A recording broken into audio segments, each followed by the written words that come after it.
this is Ethan Tapper, the Chittenden County Forester. I'm here out at the Andrews Community Forest in Richmond to give you another update on our progress. Since my last video, we've had some cold weather, but also a lot of weather above freezing. And so what that means is that we still don't quite have those frozen ground conditions that we really want to do what we might call winter logging. For loggers, the winter is a lot like the summers are for farmers. So it's a concentrated period of time when they make most of their income for the whole year.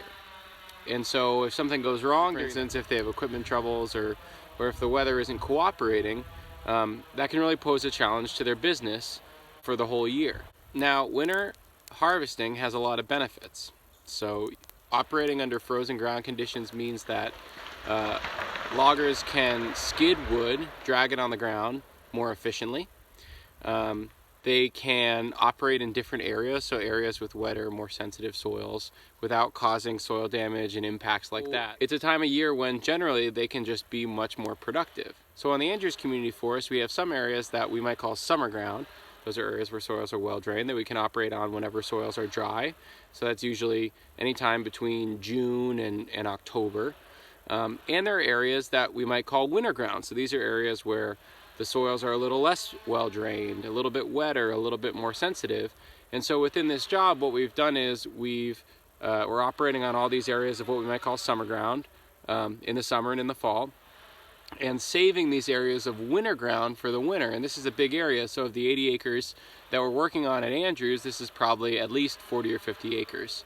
And so now we're sort of in between summer ground and winter ground. So it's we don't quite have those frozen winter conditions that we need to operate in these areas that are winter harvesting, and we don't really have those dry summer conditions that we need to operate in those areas that we might call summer ground.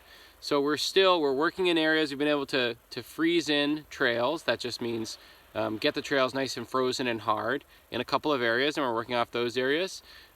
Working some areas that are drier, and just trying to keep the project active and keep the logger working until we can get that really nice frozen ground. And so once that happens, we'll be able to move along a lot more efficiently and to access some of those areas that do have those wetter soils.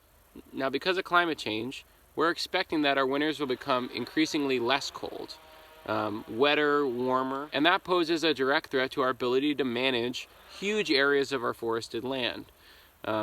There's not a whole lot we can do to solve that problem, but there are some things we can do. So we talked about in the last video about making our trail systems, our forestry infrastructure more resilient so that they can withstand those storm events of a higher frequency and intensity. And then also those will help them make it so that we can access our forests in times of the year that are maybe not totally optimal without causing those soil impacts. We're hoping to do some more work like that in Andrews next summer to really harden up this trail system and make it more durable, just for a situation like this. A winter that's not great, a fall that's exceptionally wet, something like that.